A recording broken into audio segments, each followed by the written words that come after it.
Oke, assalamualaikum warahmatullahi wabarakatuh. Bertemu lagi dengan pelajaran biologi di kelas 10 semester 2. Nah, di pertemuan kali ini Ibu akan melanjutkan materi tentang ekosistem. Kalau di pertemuan sebelumnya Ibu sudah bahas komponen ekosistem dan organisasi kehidupan dalam ekosistem. Kali ini Ibu akan membahas tentang interaksi antar komponen dalam ekosistem. Nah, interaksi antar komponen dalam ekosistem ini dibagi dua ya, ada interaksi dalam populasi dan interaksi dalam komunitas.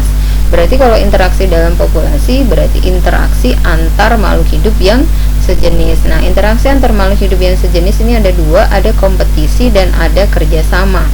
Yang pertama adalah yang kompetisi. Ingat, kompetisi artinya bersaing. Nah, makhluk hidup yang sesama jenisnya otomatis dia akan bersaing ya, bersaing dalam hal memperebutkan makanan atau bersaing dalam hal memperebutkan pasangan kawin.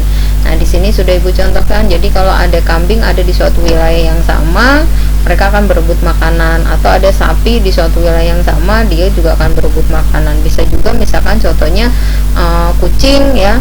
Misalnya kalau kita lihat cuman ada kucing nih, cuman ada satu tikus gitu kan. Nah, sedangkan ada 3 atau 4 kucing. Nah, biasanya dia akan memperebutkan makanan yang sama.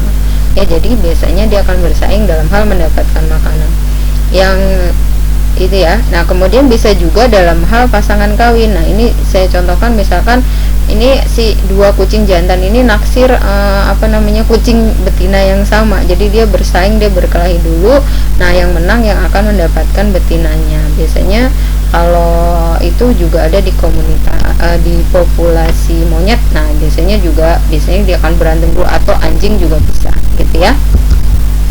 Kemudian kerjasama adalah aktivitas yang dilakukan bersama untuk mendapatkan sesuatu. Nah, di sini yang untuk mendapatkan makanan sering kita lihat ya, kalau misalkan kita suka lihat ada makanan manis yang jatuh, biasanya langsung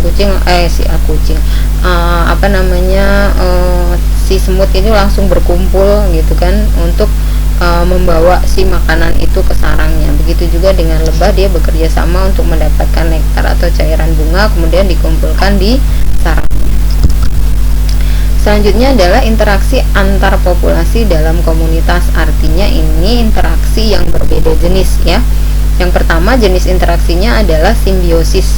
Nah, simbiosis itu adalah interaksi antara dua makhluk hidup yang berbeda yang berada pada tempat atau wilayah bersama ya. Jadi dia berdekatan gitu hidupnya ya.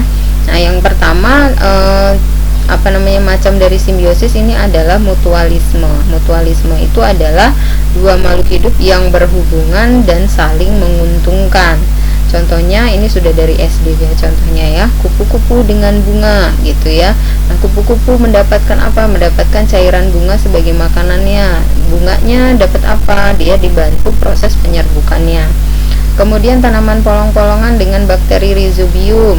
Nah, bakteri rhizobium itu dapat apa? Dia dapat makanan. Tanaman polong-polongan dapat apa? Dapat nitrogen untuk membentuk buah ya. Kacang-kacangan itu kan banyak mengandung protein.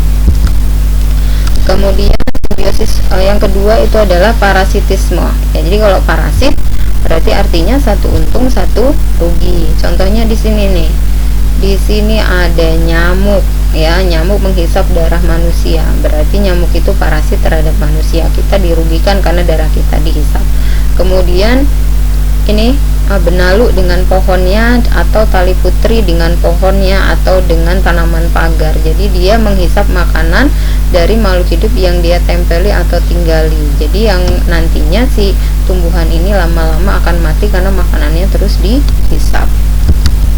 Yang selanjutnya adalah komensalisme, yaitu dua makhluk hidup yang berbeda, di hubungan dua makhluk hidup yang berbeda, di mana satu untung, yang satunya rugi juga enggak, untung juga enggak. Contohnya ini ikan remora dan ikan hiu. Ikan remora ini untung karena dapat sisa-sisa makanan, ikan hiunya untung juga, rugi juga enggak gitu ya.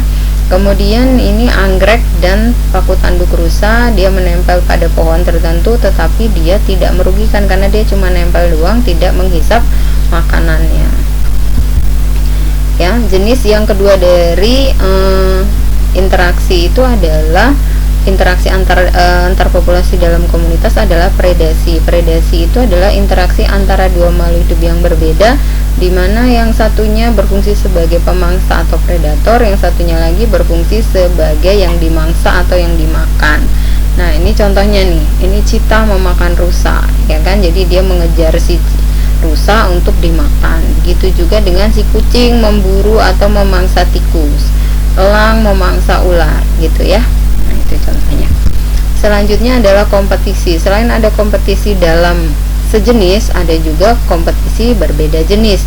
Pastinya ada hal yang diperebutkan. Yang diperebutkan adalah makanan. Contohnya kalau sapi dan kambing dalam suatu wilayah sama-sama pengen makan rumput, berarti dia berkompetisi untuk mendapatkan rumput, gitu ya. Kemudian selanjutnya adalah scavenger, adalah hewan pemakan bangkai. Jadi dia tidak termasuk ke dalam herbivora ya, karena sudah jadi bangkai, sudah tidak lagi menjadi makhluk hidup ya, maka dimasukkan ke dalam scavenger, yaitu burung gagak. Selanjutnya adalah antibiosis ya, interaksi antara dua organisme yang berbeda, yang satu menghambat pertumbuhan atau perkembangbiakan organisme yang lain. Nah, ini biasakan di satu wilayah yang sama ada jamur penghasil biotik dan antibiotik dan bakteri, maka bakteri itu dia akan dirugikan ya, karena nanti lama-lama dia akan mati karena adanya antibiotik. Sementara jamur ya dia nggak diuntungkan juga dengan matinya si bakteri. Nah ini diambil keuntungannya malah oleh manusia. Jadi antibiotiknya diekstrak, kemudian diminum oleh orang yang sakit yang disebabkan oleh bakteri, maka dia akan cepat sembuh, gitu ya. Selanjutnya adalah netralisme. Netralisme itu adalah dua organisme yang berbeda jenis hidup di wilayah yang sama tetapi tidak saling berhubungan. Diuntungkan enggak, dirugikan juga enggak. Contohnya kalau kita lihat di rumah kita ada cicak dan kecoa ya, ada cicak dan kecoa, apakah mereka saling berhubungan? Enggak ada hubungannya. Cicak dengan kehidupannya, si kecoa dengan kehidupannya, kecuali cicak dengan si kucing, ya kan? Nah, itu fungsi sebagai satu sebagai predator, satu sebagai mangsa. Nah, ini ya materi kita pada hari ini sampai pada interaksi antar makhluk hidup dalam ekosistem. Tolong dipelajari kembali, jaga terus kesehatan ya. Ingat dengan 3M, menjaga jarak, memakai masker dan mencuci tangan. Terima kasih. Assalamualaikum warahmatullahi wabarakatuh.